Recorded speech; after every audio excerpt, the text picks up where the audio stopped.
Bismillahirrahmanirrahim. Assalamualaikum warahmatullahi wabarakatuh. Berjumpa pada, materi video untuk pengembangan aplikasi game ya. Nah, pada pertemuan ini kita akan membahas, Create with Code untuk, ini ya, player movement. Jadi, pada pertemuan hari ini kita akan membuat game sederhana ya, ini pun sebenarnya template dari Unity, nanti istilahnya sih teman-teman tinggal import aset-asetnya, kemudian kita akan mengikuti beberapa, materi agar teman-teman memahami environment yang ada di Unity, kemudian juga, bisa melakukan basic scripting untuk menggerakkan, player. Nah, kira-kira untuk hasil akhir dari prototipe yang akan kita kembangkan kira-kira seperti ini ya. Jadi nanti, kita akan nge-setup kamera, di mana kamera akan mengikuti pergerakan mobil. Di sini kita menggerakkan kendaraannya menggunakan keyboard, kemudian nanti kita akan sedikit belajar tentang, beberapa komponen yang ada di game objek Unity, sehingga dapat berinteraksi antara satu objek dengan objek yang lain. Nah, ini pun kita akan menggunakan basic, fisik sederhana sehingga, mobil kita nanti dapat jatuh oleh gravitasi. Oke, kita langsung aja. Nah, materi ini sebenarnya bagian dari, Unity ini ya, dari learns.unity.com di jalur junior programmer. Jadi, di sini teman-teman juga bisa ngikutin materinya langsung via website Unity Learn. Ini pun video saya buat sebagai complementary ya, istilahnya pelengkap, materi ini untuk yang berbahasa Indonesia. Dan ini pun sebenarnya lebih compact karena kita hanya mengikuti yang mission Junior Programmer Create with Code 1 dan Create with Code 2. Jadi untuk manajemen dan seterusnya mungkin enggak. Nah, jadi langsung aja bagi yang mau ngikutin bisa langsung di sini atau nanti akan saya sertakan di bawah file video ya, di bawah video aja di deskripsi video untuk link prototype-nya. Nah, silakan langsung aja. Hal paling pertama adalah silakan teman-teman nanti, mulai dari modul unit ya, nanti dia ada prototype unit 1 start file, langsung aja diklik dan kemudian akan ke-download. Ya, jadi teman-teman bisa lihat langsung di LMS khususnya untuk mahasiswa saya.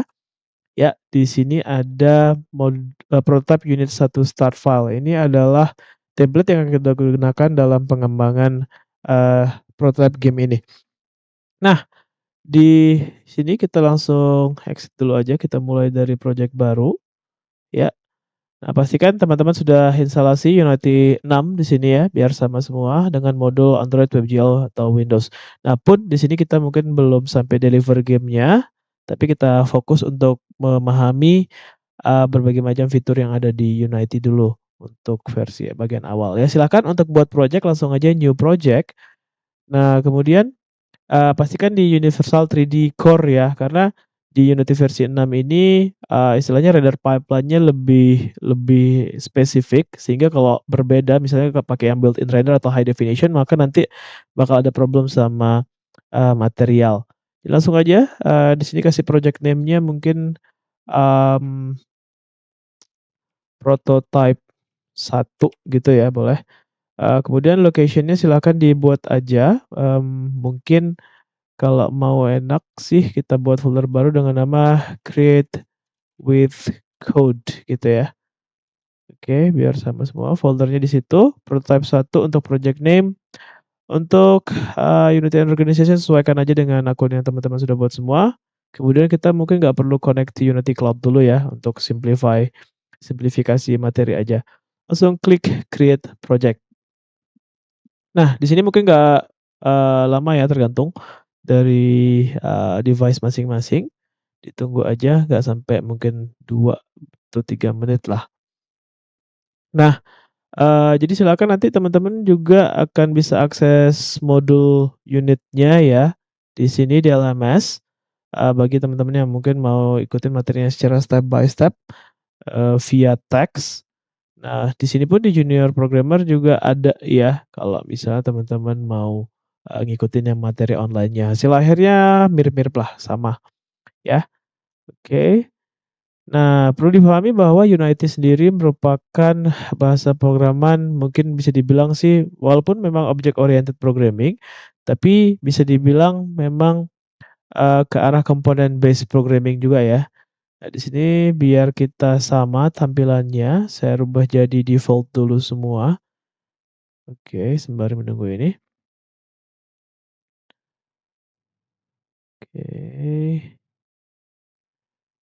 Nah, ini layout-nya saya default dulu. Nah, kira-kira nanti tampilan pertama teman-teman semua pada saat membuka project baru di Unity kira-kira seperti ini. Jadi ada scene tab, di mana teman-teman semua bisa berinteraksi dengan berbagai macam aset game yang akan di-input ke dalam game, seperti skybox-nya ya, skybox seperti langit, kemudian ada, pencahayaan di sini, ada directional light, kemudian ada main kamera. Nah, di sini ada tambahan global volume kalau untuk yang versi 6 ya. Di sini untuk, ray tracing sih sebenarnya, cuman, mungkin kita nggak usah bahas itu terlalu detail dulu, ya. Correct me if I'm wrong ya. Nah, intinya segala hal yang ada dalam scene ini akan terlihat di hierarki tab, ya. Di hierarki tab kita bisa juga mengakses hal yang sama. Setiap objek yang kita pilih di scene, ya, di scene tab maupun di main camera tab, ya akan secara detail ditampilkan di inspektor. Ya, di sini kebetulan karena saya taruh, kamera maka ketutupan sedikit di sini nggak masalah ya. Oke, nah intinya, semua, objek ya, aset game yang ada akan secara detail ditampilkan di inspektor. Nah kemudian di sini ada project tab di mana kita bisa melihat berbagai macam file, yang diakses oleh Unity Project. Ya, secara default pada saat kita buat, projeknya, maka Unity akan menggenerate berbagai macam dependencies istilahnya. Jadi gini, jangan, main delete ya, karena, file-file yang ada di sini secara otomatis juga langsung bisa diakses di Explorer. Jadi hati-hati, ini dibiarin aja, nggak usah dihapus ya, kecuali memang, yakin. Nah, oke. Nah, kemudian, di sini seperti biasa pasti ada menu bar di atas ya, nanti kita akan pelajari ini satu persatu fungsinya, mungkin nggak semua sih, yang utama aja. Intinya adalah di Unity kita akan, sering banget fokus di, tab project, di tab hierarki, dan juga di tab scene. Sudah pasti di tab inspektor kita akan juga memperhatikan berbagai macam hal ya. Nah, yang saya sebut sebagai component based programming, setiap game objek di sini memiliki beberapa komponen, bisa lebih dari satu ya. Misalnya di sini main kamera punya komponen transform, punya komponen kamera, punya komponen audio listener, kayak gitu ya. Kemudian lampunya directional light atau pencahayaannya punya komponen transform juga dan ada komponen light. Di sini juga ada komponen script dan seterusnya seperti itu. Jadi, setiap game objek itu bisa memiliki banyak komponen. Komponennya nanti kita akan pelajari secara perlahan-lahan, fungsi, apa saja yang bisa kita tambahkan untuk setiap, komponen yang ada. Oke, kita langsung aja untuk melakukan proses importing, template tadi, ya. Setelah kita download ya, setelah di-download tadi langsung aja dibuka ya, prototype 1 starter files ya, zip langsung aja boleh diekstrak dulu, silakan ya, dibuat di dalam satu folder. Nah kemudian, kita, sebentar ya, saya ekstrak dulu. Oke. Nah, kalau sudah diekstrak, biasanya filenya dalam bentuk Unity package file ya, ekstensinya, dan di sini memang untuk Unity 6. Jadi, kita bisa beberapa cara, bisa langsung di-double klik atau bisa via di Unity-nya, bisa via aset import package, ya. Nah, untuk nge-simplify, langsung aja kita di sini double klik, maka secara otomatis muncul, pop-up ya, di mana untuk mengimport project yang akan kita masukkan ke dalam, eee, game yang akan kita buat. Di sini semuanya kelihatan, hierarki project-nya ya, dari course library, ada source file, kemudian di sini ada berbagai macam icon-icon nanti yang akan kita pelajari secara perlahan. Perhatikan di sini ada prototype 1.unity untuk scenes-nya. Oke, kita klik import. Nah, langsung aja kita bisa lihat di sini ada folder tambahan yaitu course library ya. Di sini semua file project yang akan kita gunakan, di prototype kali ini. Langsung aja yang kita perlu akses adalah scene. Nah, di sini, scene sendiri seperti yang saya bilang tadi yaitu, area 3D yang akan, menjadi level game kita ya kalau bisa dibilang sih. Jadi satu scene ini bisa dibilang satu level, tapi nggak melulu sih. Ini biar kita samain perspektif dulu aja. Jadi satu scene biasanya adalah satu level, ya. Termasuk juga scene main menu sebenarnya, scene option, dan scene selanjutnya. Jadi langsung aja kita double klik di sini prototype 1 ya. Nah, di sini ada sedikit proses rendering. Nah, teman-teman bisa lihat di sini sudah ada environment-nya ya. Kalau kita klik ya, maka secara otomatis akan kepilih dan ada, detailnya di inspektor. Misalnya ada mountain skybox-nya, ada sky dome-nya ya, langit ini. Kemudian ada juga road di sini, ada, jalan aspalnya, ya. Nah, jadi teman-teman semua kalau misalnya mau menavigasikan diri di area 3D ini, ya, kita bisa pakai caranya tahan klik kanan, kemudian, gerakin WASD. Maka kita seperti, eagle eye view, intinya sih kita kayak bergerak ya, pertama perlahan-lahan, kemudian semakin cepat ya, apabila teman-teman ingin coba melihat environment kita.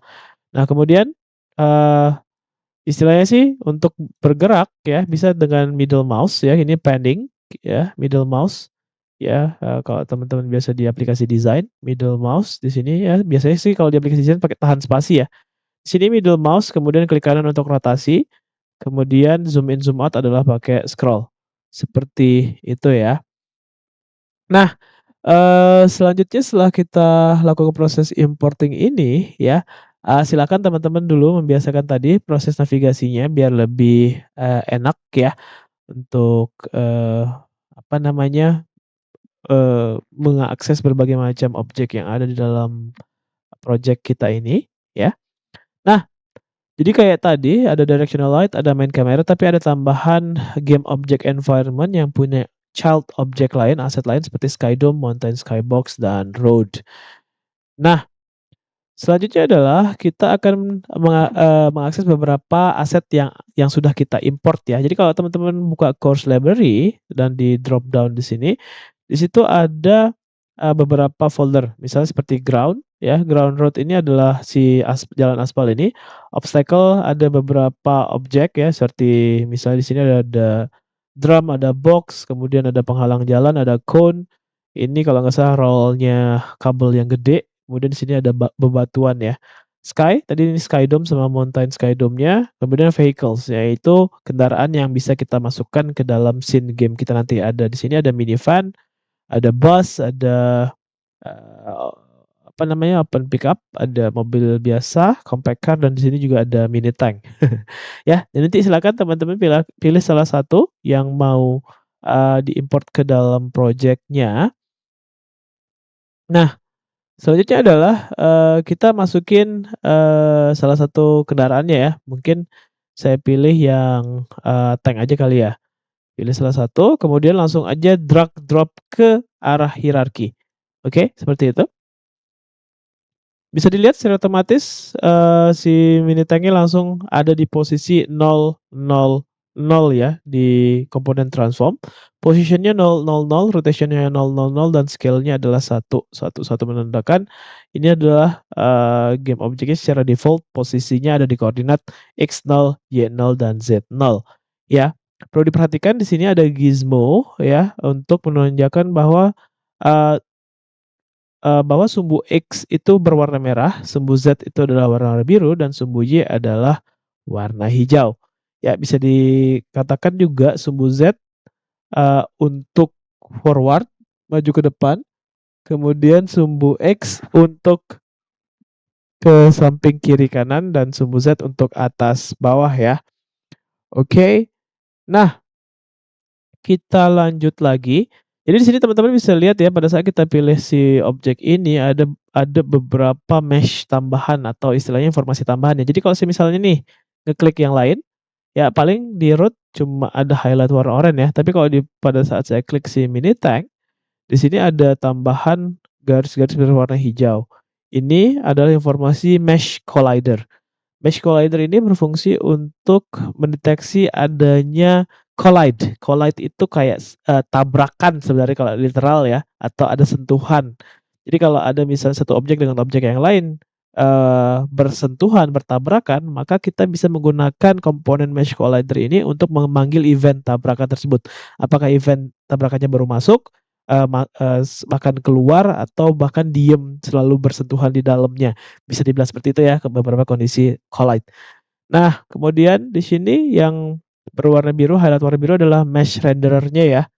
Jadi Mesh Collider untuk, yang berwarna hijau ya sesuai dengan ikonnya bisa dibilang ya. Nah, kemudian di sini mesh filter ini sendiri, adalah aset mesh-nya yang kalau teman-teman klik ya, dan diklik satu per satu, bisa dilihat ini dari kalau teman-teman biasa membuat atau pernah tahu membuat 3D object ya, ini kira-kira seperti ini. Jadi per komponen mesh-nya ya. Oke, ini biasanya import dari, 3D modeling application ya, mungkin seperti Blender dan sejenisnya. Oke.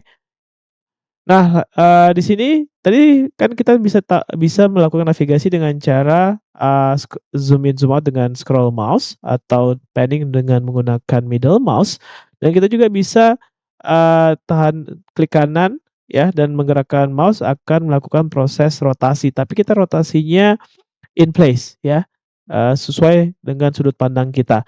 Nah, apabila teman-teman ingin fokus ke suatu objek dan ingin istilahnya seperti melakukan rotasi ke objek tersebut, ya hal pertama yang kita lakukan adalah fokus ke objeknya. Caranya adalah sebagai berikut, kita pilih objeknya dulu ya, kemudian pastikan mouse kita di dalam scene area dan, tekan tombol F ya. Pada saat kita tekan tombol F, maka secara otomatis view kita akan fokus ke objek tersebut ya, zoom out sedikit. Sekarang saya sambil tahan Alt dan klik kiri ya, tahan klik kiri, maka sekarang saya lakukan rotasi hanya ke objek tersebut ya. Hal ini berfungsi, apabila kita ingin melihat 3D objek kita secara fokus. Oke, nah itu sedikit tambahan untuk navigasi. Nah, kalau misalnya nih teman-teman nggak sengaja, kayak gini nih, klik yang merah terus kegeser atau misalnya, yang biru, intinya nggak sengajalah geser ke mana ya, teman-teman semua bisa pencet Ctrl Z untuk undo ya, sama sih kalau untuk berbagai macam aplikasi pasti Ctrl Z untuk undo ya. Oke, selanjutnya adalah kita akan menambahkan obstacle ya. Jadi kira-kira ini sih sebenarnya cuma game sederhana ya, di mana nanti mobil kita kan, ngindarin, berbagai macam penghalang ya. Nah, kita silahkan ke folder selanjutnya yaitu folder obstacles. Di sini bisa teman-teman lihat ya ada berbagai macam jenis obstacle yang bisa kita masukkan ke dalam scene kita. Nah, kalau tadi si vehicle-nya kita masukin langsung via hierarki, sekarang si obstacle kita masukin, via scene. Nah, kalau di scene view kita masukin seperti ini misalnya, ya, teman-teman bisa lihat selama saya masih tahan klik kiri, maka saya bisa memposisikan obstacle-nya sesuai dengan yang saya inginkan. Ya, berbeda halnya dengan di hierarki, dia akan menempatkan sesuai dengan posisi di, objek tersebut atau prefab bahasanya di sini ya. Jadi teman-teman bisa lihat di sini, prefab itu adalah suatu aset yang memang sudah dibuat sebelumnya, di-setting sedemikian rupa sehingga memiliki komponen transform, material, atau bahkan komponen-komponen, yang sudah disiapkan sebelumnya tuh, apa namanya, bisa dibilang sih pre-process lah ya. Jadi istilahnya setiap objek yang kita masukkan via, project langsung dari tab project ke sini, maka dia akan, kalau via scene view, maka kita bisa posisikan secara, manual ya. Berbeda halnya kalau kita, eee, via hierarki, maka secara otomatis dia ditempatkan di posisi 000 sesuai dengan informasi prefab-nya. Nah, oke, saya hapus dulu. Jadi misalnya di sini saya taruh tepat di depan, tanknya ya. Oke. Nah, teman-teman semua bisa melakukan positioning ya, istilahnya ingat kalau di sumbu Z yang biru, sumbu X yang merah, dan sumbu Y yang hijau. Nah, cuma di sini kita belum mengimplementasikan, namanya komponen rigid body. Sehingga kalau misalnya nih saya buat dia melayang, ya, kemudian, bisa dilihat di sini ya, ada tombol play ya, oke.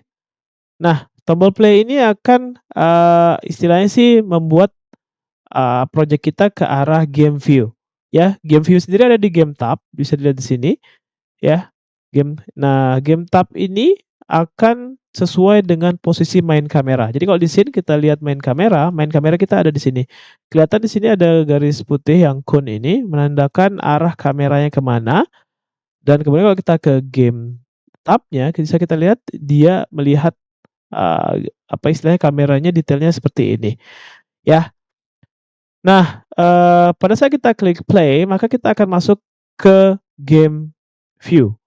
Ya, seharusnya kan tadi batunya saya taruh di atas ya, harusnya kalau memang seperti yang saya sampaikan di awal bahwa Unity kan game engine ya, ada physics-nya langsung. Harusnya kan batunya jatuh ke bawah ya, tapi ini nggak ada inputan juga yang bisa kita lakukan karena kita belum melakukan apapun ya. Bahkan di sini dia belum mensimulasikan, physics ya, belum ada gravitasi di situ. Nah, untuk melakukan hal ini kita harus menambahkan beberapa hal. Nah, tapi sebelum itu saya posisikan batunya dulu dengan tepat ya. Jadi di sini, kadang-kadang kita mau posisinya lebih presisi kan ya. Jadi kalau kita taruh seperti ini mungkin ini udah tepat di tengah nggak ya? Kita juga kurang tahu.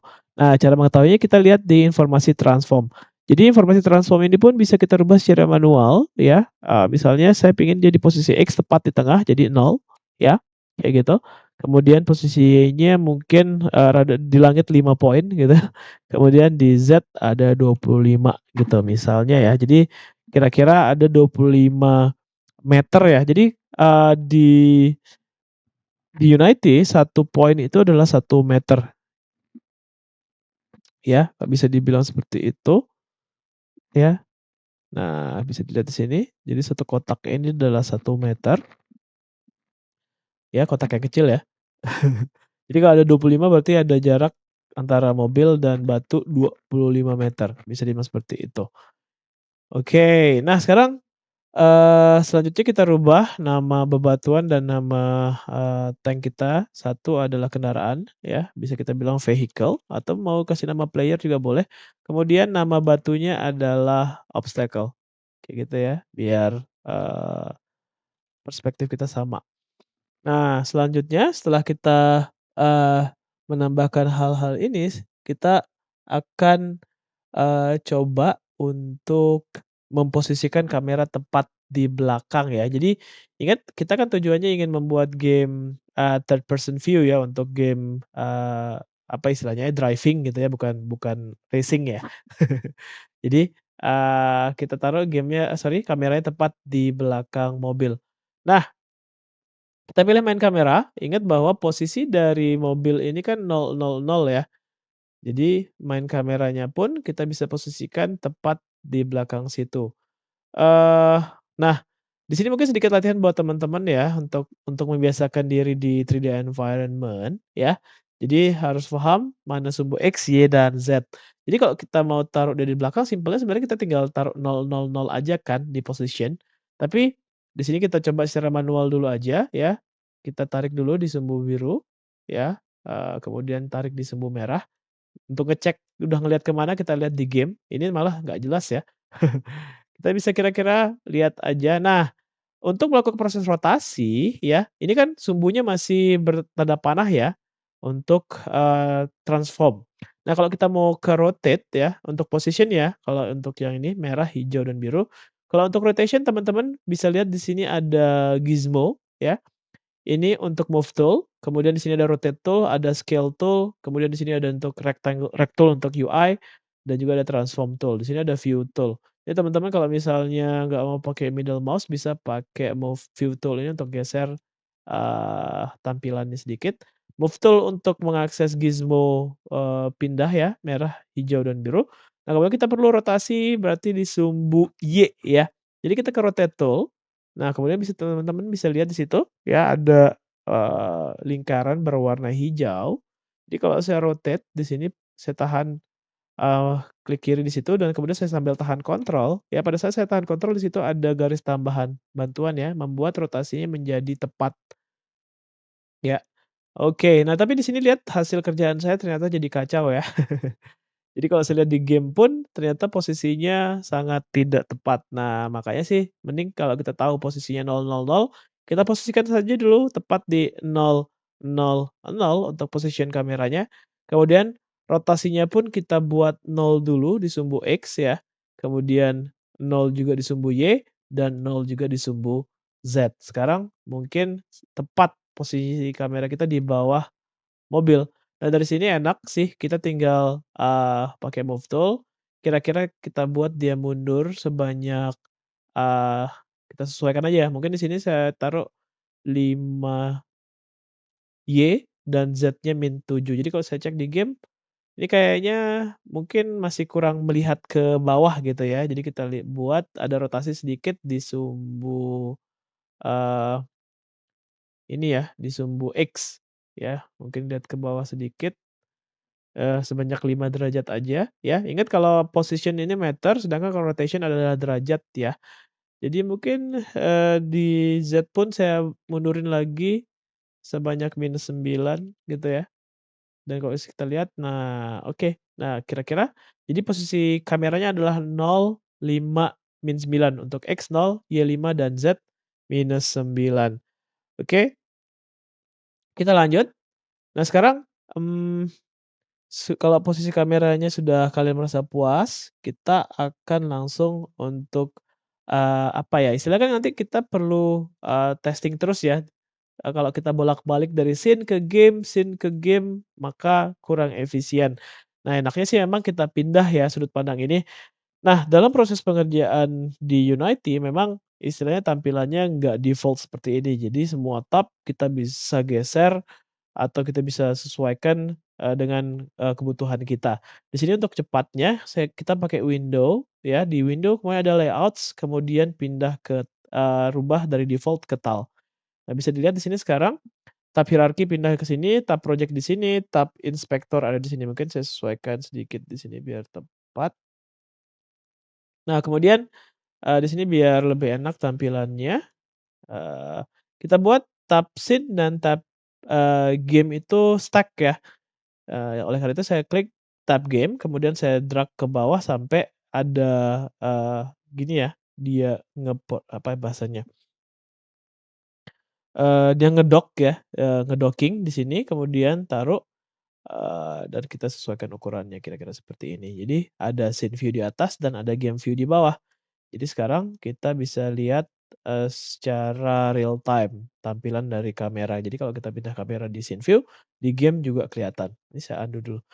Oke, nah teman-teman kalau misalnya udah puas dengan tampilan layout seperti ini, bisa di-save layout-nya ya. Jadi misalnya eee, with game view, kayak gitu sih. Tapi kalau nggak di-save juga nggak masalah sih sebenarnya, karena layout ini sangat fluid. Jadi teman-teman kadang-kadang mungkin butuh seperti ini, mungkin juga enggak. Apalagi kalau misalnya punya monitor lebih dari satu, biasanya jadi lebih enak ya, dalam proses pengerjaannya. Oke, kita lanjut. Nah, sekarang kita akan membuat, apa namanya, si mobil kita bisa maju ke depan ya.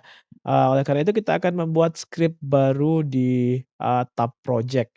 Oke, pertama kita akses di sini, folder assets pada tab project, langsung klik kanan di sini, kita create folder dengan nama scripts, ya. Oke, nah biasanya sih, best practice-nya pada saat kita membuat, apa di dalam file project harus sesuai ya, misalnya script untuk, coding sudah pasti. Nanti misalnya ada aset, kemudian mungkin ada audio, semuanya dibuatin folder khusus, biar lebih enak backtrack-nya, istilahnya sih untuk proses mencari aset-aset yang ada dalam project game kita. Oke, langsung aja di sini saya klik script. Nah, kemudian, di Unity terbaru memang ya, istilahnya nggak kayak Unity dulu, jadi kita harus create script C# itu harus pastikan di tab scripting, jadi klik kanan ya, masuk ke folder script dulu, klik kanan, kemudian, create, kemudian scripting. Nah, sekarang kita harus pakai menu behavior script, bukan empty shop script. Ini untuk memastikan bahwa library atau istilahnya sih berbagai macam metode yang ada di Unity atau menu behavior itu di-inherit ke dalam script yang akan kita buat. Nah, pastikan di sini pada saat kita buat script, langsung dikasih nama ya, karena pada saat kita kasih nama script di sini, dia akan mengubah juga nama kelas di dalam script-nya. Nah, jadi, kita kasih nama karena tujuannya untuk menggerakkan, vehicle player kita kasih nama script-nya player controller. Nah, ingat penulisan kelas ya, atau script pastikan, uppercase untuk ini ya, sorry, kapital untuk awal dan untuk setiap kata itu uppercase ya, player controller. Oke, kemudian enter. Secara otomatis, sekarang kalau kalian klik di inspektor, di situ ada script secara default yang ditambahkan. Ya, ada using Unity Engine untuk namespace-nya, kemudian ada class yang baru kita buat dengan nama player controller, mono behavior. Nah, kemudian di sini ada 2 metode baru, yaitu void start dan void update. Nah, langsung aja kita buka skripnya, maka akan mengakses Microsoft Visual Studio ya. Oke. Nah, jadi, nanti di sini kita akan sering mengakses void start dan void update dalam pengembangan, project game kita, ya. Simpelnya adalah, game kalian mungkin lumrah dengan istilah FPS ya atau frame per second, intinya adalah, eee, metode update ini akan dipanggil tiap frame, ya. Update is called every frame, sedangkan kalau void start hanya pada saat awal sebelum update, jadi cuma sekali. Ya, biasanya proses inisialisasi variabel ya dilakukan di start. Nah, kemudian, apabila kita perlu merubah variabel tersebut setiap frame atau secara real time, maka kita perlu, eee, menginisialisasinya di update agar dia dirubah juga nilainya secara real time, ya. Nah, kita langsung aja ya, script ini nggak bakal bisa berjalan kalau eee, belum menjadi komponen dari ini ya, dari suatu aset yang di dalam game. Jadi karena kita tahu bahwa nanti yang akan kita gerakkan adalah vehicle, maka kita perlu membuat si script player controller ini menjadi komponen dari vehicle.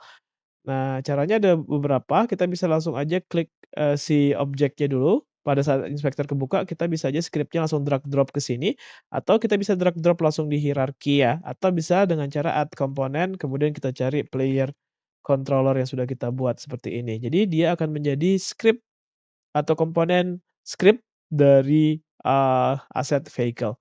Nah sekarang, kita akan menambahkan ini ya, perintah untuk membuat, apa namanya, si vehicle kita ini bergerak ke depan. Oke, langsung aja di script. Nah, perlu difahami kan ya, secara logik tadi kalau kita ingin membuat mobil kita bergerak ke depan, maka, kalian bisa cek coba di inspektor ya, di situ pada saat saya majuin di sumbu Z, maka, nilai di sumbu Z pun akan berubah. Nah, dan yang berubah adalah komponen transform, lebih spesifik lagi adalah position. Nah, dengan pemahaman ini kita bisa, coba akses komponen transform via script, oke. Nah, kita tahu bahwa komponen, si script player controller sudah menjadi komponen dari vehicle, oleh karena itu simple, di-update ya, karena kita ingin membuat dia selalu maju ke depan, kita langsung aja pakai, transform. Ya, di sini adalah komponen transform, kita langsung akses dari si vehicle. Nah, kemudian kita panggil method translate, ya. Oke, method translate ini, akan merubah atau move the transform in the direction and distance of translation. Jadi kita klik ya, kemudian kita masukkan parameter. Ya ingat ini seperti, Java ya, jadi pada saat kita memanggil suatu method ya, kita harus melempar parameter di situ. Nah, di sini kita simpel aja ya, di aplikasi 3D khususnya di Unity, 3 angka ini ya, merepresentasikan, vektor, X, Y, dan Z. Makanya namanya adalah vektor tree ya. Jadi ada sumbu X, sumbu Y, dan sumbu Z. Jadi kalau kita butuh untuk memberikan nilai ke variabel position, rotation, maupun scale dari komponen transform, maka kita perlu mendeklarasikan variabel vektor ya. Di sini simpelnya Eee, kalau mau dibilang, metode dari transform.translate ini sudah menerima masukan vektor. Kalian bisa lihat juga di sini dari pop-up yang muncul ya. Jadi dia menerima vector tree translation. Jadi kita bisa aja langsung masukin 3 buah sumbu 0,0,1. Ya, bisa dilihat di sini ada float X, float Y, dan float Z ya untuk vektor tadi. Jadi kita kan ingin maju ke depan ya, jadi sumbu Z. Jadi ingat titik koma ya, pastikan nggak ada error di situ. Kemudian kalau ada asterisk muncul atau tanda bintang di di script kita, maka itu menandakan script-nya belum di-save. Jadi kalau kalian sudah rubah, tapi kok di game-nya nggak belum jalan ya? Karena kalian belum save. Ya pada saat kita sudah save, maka dia akan secara otomatis di-compile di Unity, sehingga kita bisa run langsung. Nah sekarang Kalau sudah kayak gini, kalau kita klik play sekarang, maka mobil kita akan secara otomatis maju ke depan dan hilang dari pandangan, ya. Oke. Nah, jadi, di sini istilahnya, seperti yang saya bilang tadi bahwa metode update itu dipanggil setiap frame. Jadi kalau kita mau bayangin ya, misalnya game kita 60 fps ya, dan 60 fps berarti ada 60 frame per detik, jadi dalam 1 detik itu dia bergerak sebanyak 60, poin, gitu ya. Jadi kalau teman-teman cek lagi di bagian sumbu Z di sini, ya, bisa dilihat situ, nilainya langsung 200, 300, 400 dan seterusnya, dan mobil sendiri terus maju ke depan seperti itu, ya. Jadi itu adalah, skrip sederhana untuk membuat mobil kita maju ke depan ya, oke. Nah, selanjutnya adalah kita akan, belajar sedikit tentang shorthand, ya. Teman-teman bisa belajar tentang shorthand di documentation ya. Jadi, ada beberapa shorthand yang akan sangat berguna dalam proses scripting di Unity. Jadi, shorthand untuk 0,0,1 ya, kita simplify dulu aja adalah vector 3 dot, eee, forward ya, oke. Nah, bisa dilihat shorthand for writing vector 3 0,0,1. Ya, jadi kalau saya vector 3.forward ini akan melakukan hal yang sama. Jadi ini kalau saya save dan saya play lagi, sebenarnya nggak ada yang berubah ya, karena ini memberikan, eee, variabel yang sama. Jadi dia akan bergerak sebanyak 1 ke depan. Nah, sebenarnya bukan hanya forward, teman-teman coba nanti baca dokumentasi ya, atau bisa iseng-iseng aja coba dot, kemudian ini ada right, ada left, ya, ada one. Kemudian juga ada macam-macam ya, teman-teman bisa coba pelajari ini. FWD juga bisa ya, tapi yang biasa kita pakai adalah forward, oke, untuk maju ke depan. Nah, oke selanjutnya adalah, begini, ya kan kalau kita pahami bahwa frame itu dipanggil, per detik ya, FPS kan 60 frame per detik. Jadi metode update ini akan dipanggil sebanyak itu pula. Jadi kalau kita bayangin, berarti komputer yang, speknya lebih tinggi akan memiliki kecepatan yang lebih tinggi pula dibanding komputer kentang, kayak gitu kan, bisa dibilang. Kalau kayak gitu nggak fair sudah pasti, gamenya pasti bakal jomplang banget. Yang punya komputer jelek istilahnya, bakal lamban jalannya, itu kan jelas nggak fair. Nah, oleh karena itu di dalam game programming kita harus paham ada pembatasnya, yaitu, yang konstan berjalan itu adalah waktu. Waktu itu pasti ya 1 detik ya 1 detik kan, nggak mungkin lebih, nggak mungkin kurang, nggak kayak FPS yang dipengaruhi oleh kemampuan dari komputer. Waktu pasti konstan. Nah, oleh karena itu kita perlu mengalihkan variabel, yang sudah kita buat tadi itu dengan satuan waktu. Nah, di Unity, satuan waktu itu namanya adalah time, ya, provides an interface to get time information from Unity, dot delta time. Nah, jadi interval dari 1 detik ke frame terakhir, sehingga istilahnya, pasti jumlah FPS-nya akan sama walaupun komputernya berbeda ya. Intinya gamenya akan berjalan secara bersamaan. Nah, cuma pada saat kita pakai time dot delta time ini, tanpa menambahkan variabel apapun, kalau saya play, dia jalannya bakal cuma ya, bisa dilihat di situ, kayak ngitung detik ya. Jadi 1 meter per detik jadinya, bisa dibilang kayak gitu. Nah, bisa dilihat sendiri kan? Ya itu adalah penggunaan dari time dot delta time. Tapi kan jalannya jadi lelet banget ya. Bagaimana kalau kita kaliin dengan, nilai integer 20, maka dia akan bergerak sebanyak 20 meter per detik sekarang. Bisa dibilang seperti itu ya, kecepatannya, oke? Ya, ya roughly seperti itulah ya, plus minus 20 detik. Oke, nah itu adalah cara kerja untuk, ini ya, skrip sederhana untuk membuat mobilnya, berjalan secara perlahan. Nah, bagaimana caranya sekarang biar, ada unsur fisik ya di dalam game kita, ada fisika, hukum fisika, di mana nanti si batu ini bisa ketabrak sama tanknya ya. Nah, di sini kita perlu menambahkan komponen rigid body. simple, langsung aja di bagian vehicle maupun di obstacle kita perlu menambahkan komponen rigid body. Langsung aja saya klik add component. Kemudian di sini kalau kita scroll ke bawah sebenarnya bisa kita cari secara manual atau langsung aja biar cepat ketik rigid body dan di situ akan muncul rigid body, klik aja langsung. Nah, rigid body ini akan berusaha mensimulasikan fisik di dunia nyata. Jadi bisa kita bayangin di sini mass atau massanya, ini ukurannya adalah kilogram. Jadi nggak mungkin kan tank cuma 1 kilo. Jadi kita rubah misalnya tanknya sekitar 1 ton gitu ya, 1.000 kilo. Nah, kemudian untuk bebatuan ini mungkin ya add komponen, ingat batunya juga obstacle, kemudian add komponen rigid body. Kemudian massanya mungkin sekitar 200 kilo. Nah, sekarang kalau kita klik play, ya maka duar.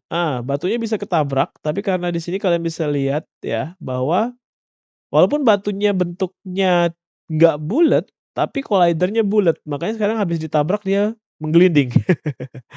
Nah, jadi batunya biar, eee, s konstan ya, istilahnya nggak jatuh dulu ke bawah, kita posisikan tepat di nol ya. Ups, mungkin nggak tepat di nol juga ya, masuk tanah. Oke, kita sesuaikan aja kira-kira seperti ini. Oke, langsung klik play, maka dia akan duar, nabrak seperti itu. Nah, memang sih di sini karena kita masih pakai basic ini ya, istilahnya sih basic dari collider maupun rigid body, maka di sini mungkin tabrakannya nggak se-real yang kita harapkan. Nah, nggak apa-apa ya, tujuannya di sini memang yang penting kita paham dulu komponen-komponennya untuk, fine tuning-nya nanti kita akan lakukan di belakang ya.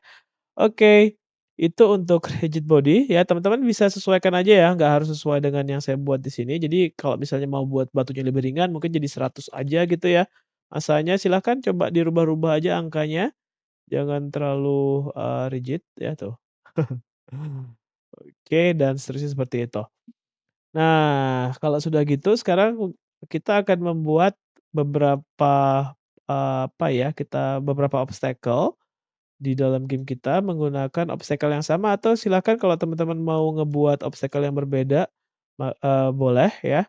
Langsung aja di obstacle di sini, teman-teman bisa taruh, kemudian jangan lupa kasih rigid body dan juga, beratnya ya. Misalnya di sini, untuk mempercepat saya bisa aja dengan melakukan proses duplikasi. Duplikasi bisa klik kanan, kemudian cari duplicate, di situ ada shortcut-nya Ctrl D. Jadi langsung aja misalnya di sini saya pilih obstacle, Ctrl D, kemudian saya geser, ya. Misalnya di sini di sumbu Z25 ini mungkin jadi 50 gitu ya. Kemudian saya geser sebanyak 5 di sumbu X gitu misalnya. Jadi biar obstacle-nya jadi lebih bervariasi. Ini saya Ctrl D lagi, kemudian saya, tambahin jadi 75, saya geser jadi -5 di sumbu X misalnya gitu ya. Atau mungkin biar lebih bervariasi lagi, teman-teman bisa aja misalnya, taruh yang berbeda ya. Di sini misalnya saya masukin si crate, si box di sini, ya jangan lupa tambahin rigid body juga.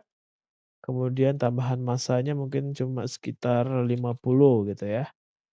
Oke, mungkin ini juga saya kasih nama obstacle 2 ya. Silahkan sekreatif teman-teman semua ya. Jadi posisikan aja, ini misalnya 50 ya. Kemudian mungkin nggak harus presisi juga, ya silahkan. Saya Ctrl D lagi nih, saya pindah ini mungkin di dekat batunya gitu.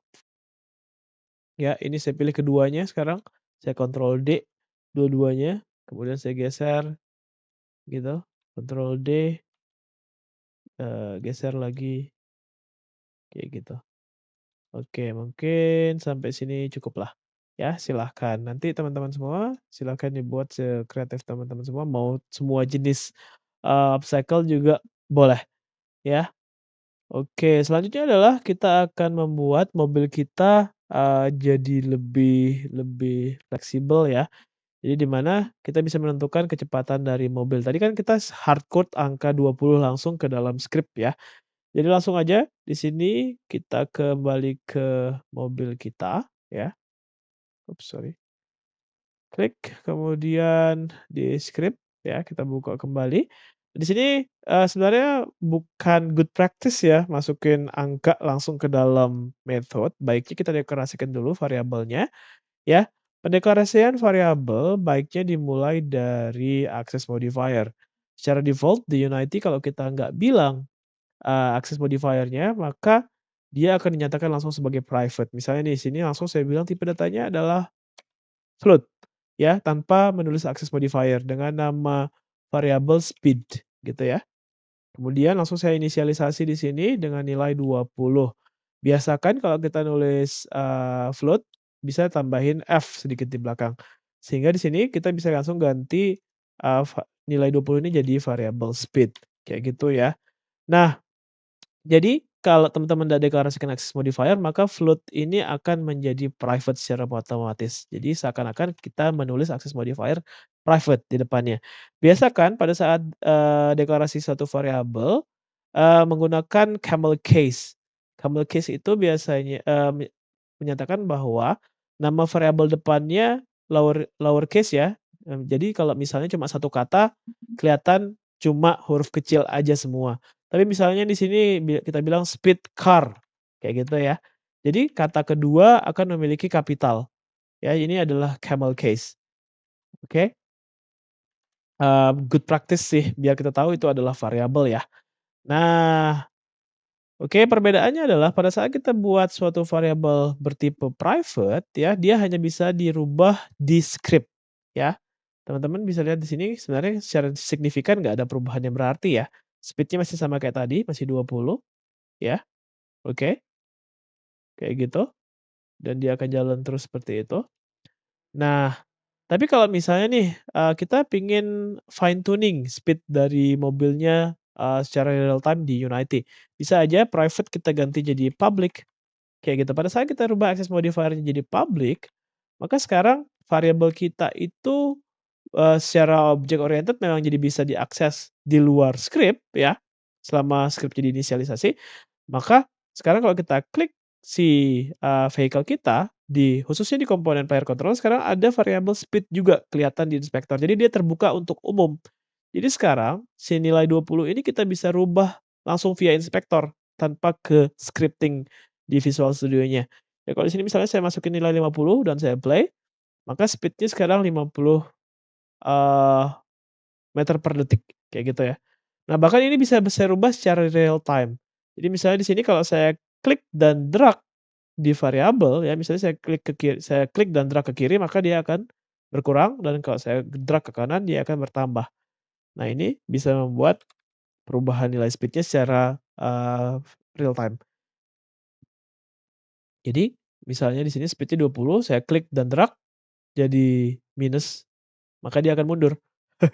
Kalau saya rubah lagi ke depan dia akan maju, dan seperti itu. Tapi kan kalau pakai klik dan drag ini nggak enak ya, dalam artian kurang efisien. Nah, oleh karena itu, sebelum kita mengakses, apa namanya, perubahan secara real time untuk nilai ya, yang lebih mudah, hal yang perlu kita rubah pertama adalah kamera dulu ya. Dari tadi kan kita lihat mobil kita jalan tuh, tapi kameranya ketinggalan. Ya kan? Seperti ini. Nah, jadi kita perlu buat script tambahan di mana posisi kamera itu mengikuti posisi si mobil, kayak gitu ya. Nah, jadi langsung aja kita buat script baru dengan nama sorry, klik kanan, create, kemudian scripting, mode behavior script, sekarang namanya adalah follow player ya, sesuai namanya kita akan membuat script yang membuat kamera mengikuti pergerakan player ya.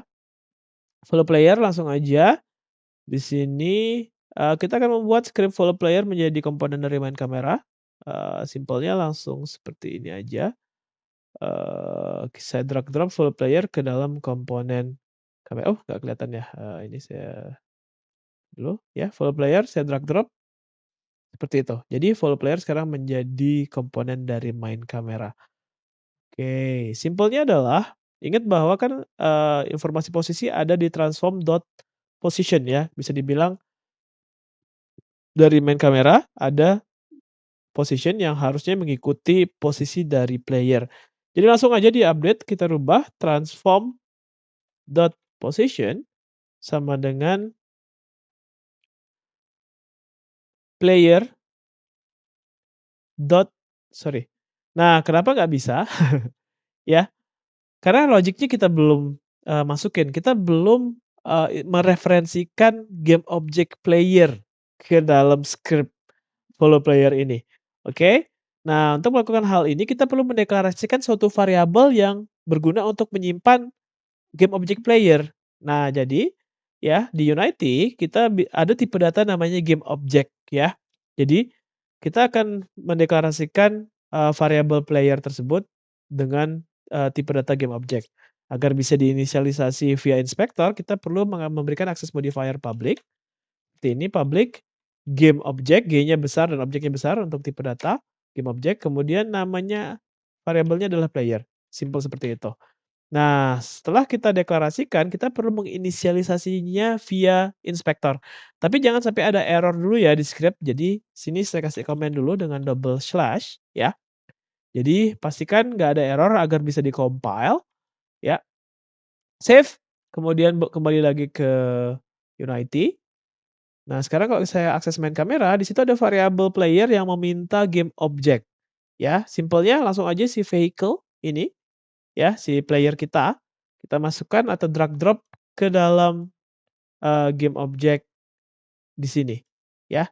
Nah, di sini ada beberapa trik yang perlu diperhatikan ya, pada saat kita mau menginisialisasi via inspektor seperti ini, khususnya untuk aset 3D object, ya pastikan kalian klik dulu, target tempat variabelnya, jangan klik sekali, karena kalau kita klik sekali, inspektornya jadi berubah, ya. Jadi, klik main kameranya, kemudian klik dan tahan ya.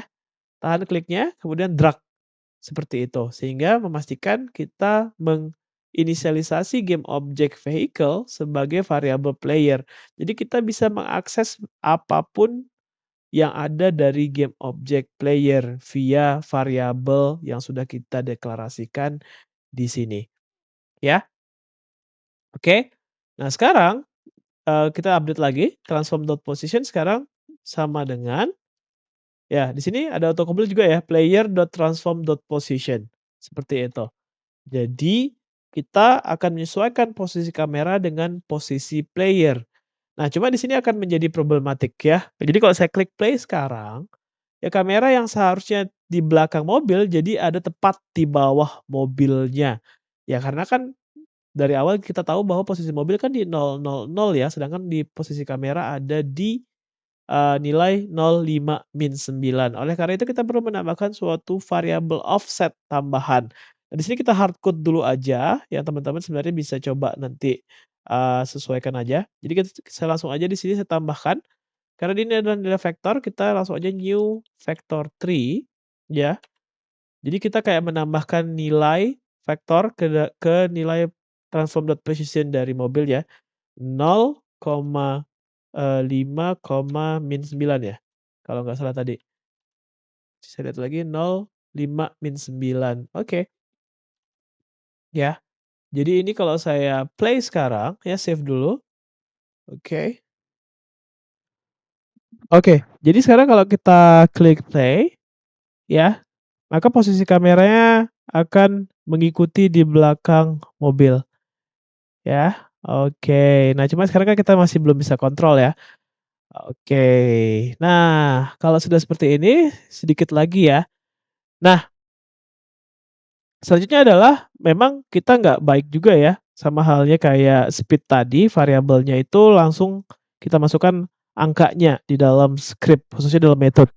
Baiknya kita deklarasikan dulu, karena ini memang hanya perlu internal, kita langsung aja, private game object ya, sorry, eee, vector3 offset, kayak gitu. Karena kita ingin membuat variabel, eee vector tree dengan nama offset, ini langsung aja bisa kita copy ke sini, ya kita inisialisasi langsung di situ, kemudian yang ini kita rubah namanya jadi offset. Oke. Nah, sekarang jadi lebih clean, ini kita ya, script kita.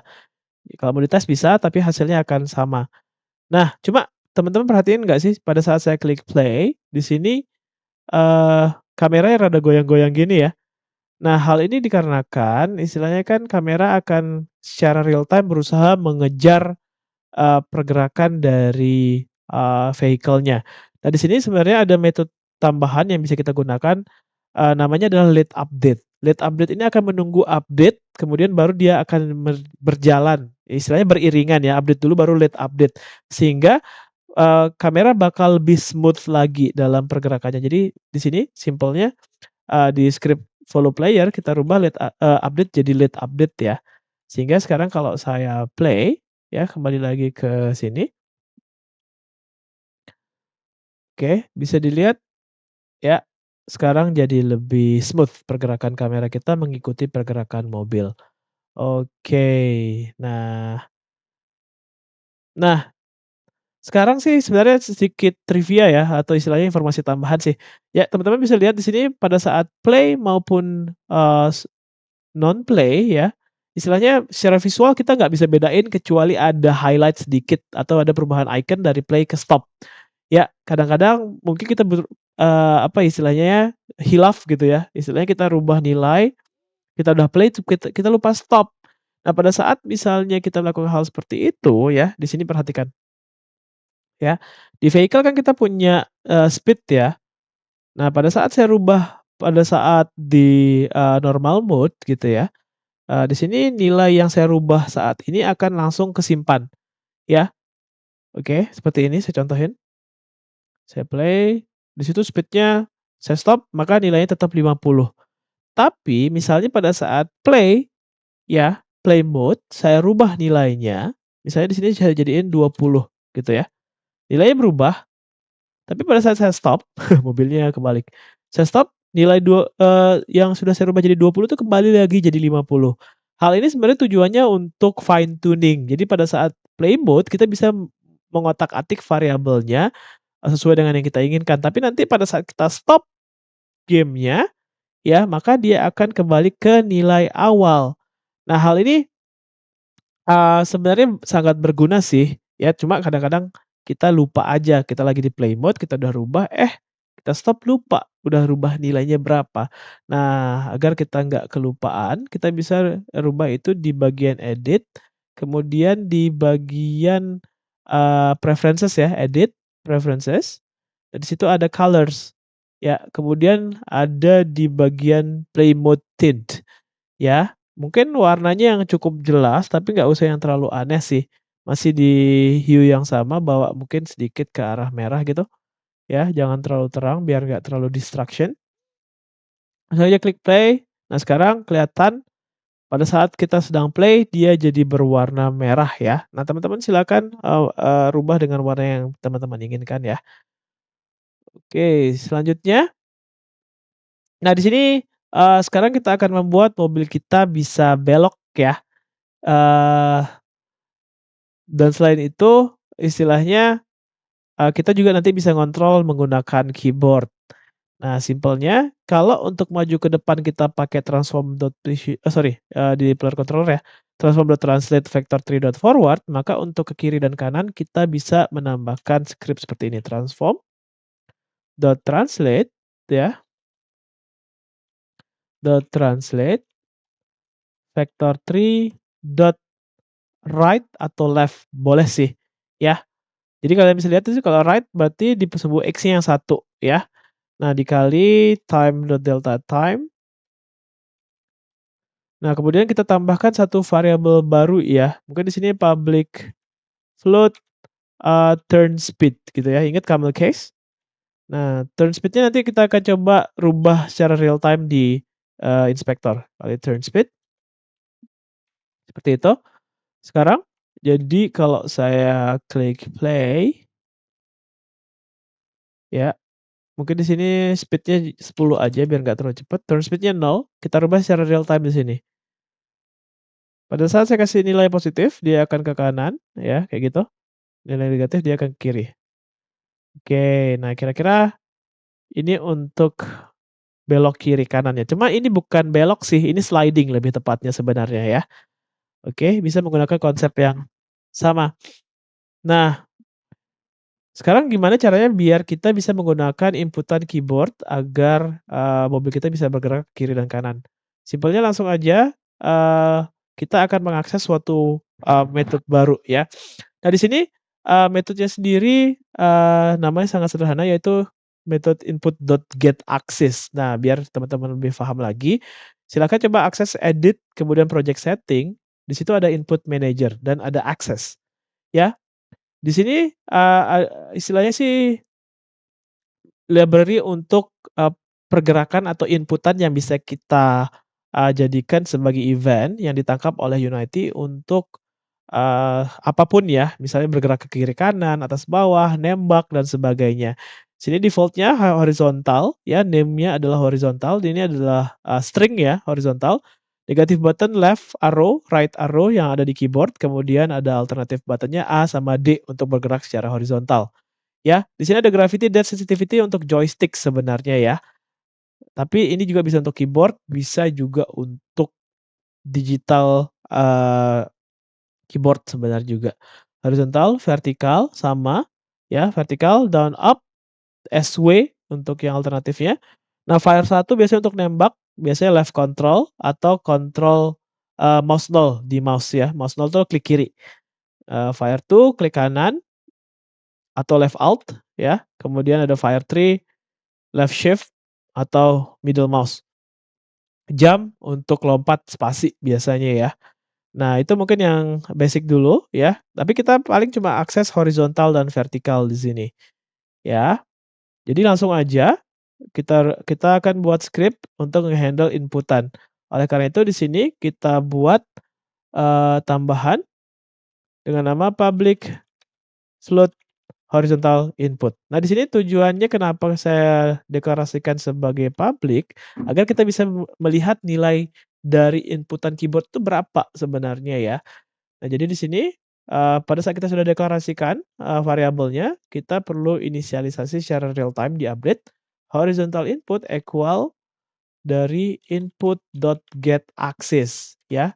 Nah, getAccess ini adalah tadi nama, yang saya sebut tadi ya, yang ada di sini, edit, project setting, input manager, size. Nah, untuk inputan horizontal namanya adalah horizontal. Kalau mau yakin bisa di-copy paste aja, bawa ke sini. Nah, ingat karena ini parameternya string, jangan sampai salah atau sampai typo ya. Simpelnya jangan lupa karena string kita perlu pakai tanda petik, kemudian tulis horizontal di situ dan titik koma. Nah, di sini karena kita ingin membuat, horizontal input mempengaruhi turn speed, jadi saya kali dengan horizontal input. Sorry, horizontal input, kayak gitu ya. Nah, turn speed-nya mungkin di sini saya kasih nilai 5 aja ya, oke. Di sini karena turn speed-nya sudah saya deklarasikan secara public di inspektor, jadi mungkin bukan di script saya kasih nilai, baiknya di sini turn speed 5, horizontal input-nya saya biarin 0 ya, biar kalian bisa lihat. Nah, sekarang kalau saya klik play, ya, sekarang kalau saya gerakin mouse saya pencet keyboard A sama D, ya. Saat saya tahan D maksimum 1, saat saya tahan A minimum -1, default-nya dia 0 ya. Jadi ada nilai -1 sampai 1 untuk horizontal input, oke? Maupun vertical input nanti. Nah, bisa di-tweak ya, silakan kalau misalnya pengen belok lebih cepet, mobilnya jalan lebih cepet, silakan rubah nilai speed, turn speed, biar game-nya jadi lebih menarik ya. Oke, misalnya seperti ini, set set set set, oke. Nah, cuma di sini memang belum ada punishment sih, paling cuma jatuh ke bawah terus nggak bisa dimainin lagi. Oke, itu untuk horizontal input. Nah, sekarang kita juga misalnya pengen ngebuat mobilnya bisa kita atur speed-nya sendiri. Jadi, kalau kita pencet W sama S akan membuat mobilnya maju atau mundur. Ya, kita bisa mengambil, atau mendeklarasikan suatu variabel baru dengan nama forward input, ya. Float forward input ya, istilahnya kenapa forward, karena kita ingin maju ke depan kan, walaupun sebenarnya harusnya kan horizontal lawannya adalah vertikal. Tapi nggak apa-apa, ya di sini kita pakai forward input walaupun sebenarnya memang ya, aksis yang kita pakai memang vertikal. Ya vertikal itu kan tadi W sama S ya, istilahnya sih karena memang cuma ada 2 sumbu ya, istilahnya sumbu X dan Z di sini, Y yang atas, sebenarnya nanti ada up juga. Cuma biasanya kan dalam game, eee, ke atas tuh biasanya antara lompat atau terbang, sedangkan mobil kita cuma maju mundur atau kiri kanan kan. Di sini, name-nya adalah vertikal, ya, seperti itu. Nah kemudian, kita tinggal langsung aja membuat, variabel metode transform.translate untuk maju ke depan ini kita kalikan dengan forward input, seperti itu. Ya, jadi sekarang kalau saya klik play, maka, mobilnya bakal diam di tempat kecuali saya pencet W, S. Nah, W untuk maju, S untuk mundur, dan dia bakal bisa tapi ini jadi game bukan ini ya, jadi bukan endless running. Jadi kayak game driving jatuhnya. Nah, walaupun sebenarnya beloknya masih belum kerasa real ya. Nah, oleh karena itu sekarang kita, untuk membuat dia jadi lebih make sense, kita bisa klik play sekarang kita bisa rubah, metode-nya ya. Jadi translate itu kan untuk, sliding mobilnya ya, jadinya bergerak ke kiri kanan secara langsung. Harusnya kan logiknya kalau mobil itu rodanya yang berputar, kemudian badannya mengikuti pergerakan roda tadi. Nah, oleh karena itu di sini kita rubah sedikit, tetap dengan menggunakan horizontal input, tapi kita nggak pakai translate untuk Eee, beloknya. Kita pakai namanya adalah transform.rotate, ya, kita akan berotasi. Nah, jadi untuk berotasi kita harus lihat sumbu putarnya ya. Jadi di sini kita bisa lihat sumbu putarnya adalah sumbu hijau atau sumbu Y, ya. Di sini berarti kita perlu berputar di sumbu Y010 ya, atau bisa dengan shorthand vector tree dot up ya. Nah, kemudian di sini saya pencet koma, berapa kebesaran sudut putarnya. Langsung aja kita samain, misalnya yaitu turn speed dikali dengan time dot delta time, kemudian dikali dengan horizontal input, kayak gitu, ya. Oke, mungkin turn speed-nya kita tambah nilainya, kalau cuma 5 derajat per detik kayaknya terlalu lama ya, mungkin sekitar, kita rubah jadi 30 gitu, ya. Sekarang kita lihat, kalau kita klik play, ya. Nah, bisa dilihat di sini. Nah, walaupun sebenarnya di sini juga beloknya masih belum make sense juga ya, karena dia di sini berotasi pada porosnya, ya. Harusnya juga kan nggak bisa belok ya kalau mobilnya diem. Karena kita memang belum istilahnya menggunakan, physics yang sebenarnya khususnya untuk racing game kayak gini ya. Tapi ini setidaknya representatif. Wow, oke. Nah, kira-kira sekarang seperti itu ya. Jadi beloknya, berotasi pada porosnya seperti ini. Oke. Nah, sisanya sekarang kita tinggal memperbaiki skrip kita biar menjadi lebih bersih ya, jadi lebih rapi.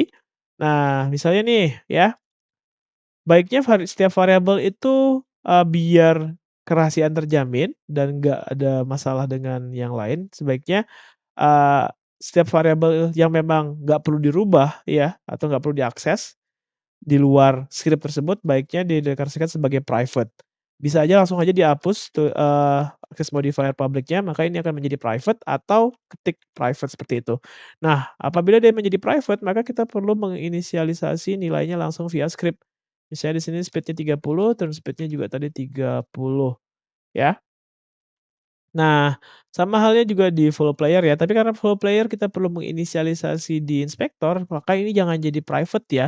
Nanti, si apa namanya, game object player bakal nggak bisa diakses via script di sini. Memang ada caranya, cuma itu nanti aja. Nah, sisanya sih baiknya, juga kita menyertakan komen ya setiap kali ada suatu metode, misalnya di sini, kita tambahan, mmm membuat mobil maju ke depan berdasarkan variabel speed, keyword, eee, W atau S, dan juga berdasarkan waktu. Ya bisa kayak gitu ya. Sama halnya di sini juga kita tambahin komen membuat mobil berotasi pada porosnya berdasarkan kecepatan turn speed, waktu dan keyboard A atau D. Oke, nah kira-kira kalau udah seperti ini, skrip kita sudah lebih bersih dan ini adalah akhir dari materi, ini ya.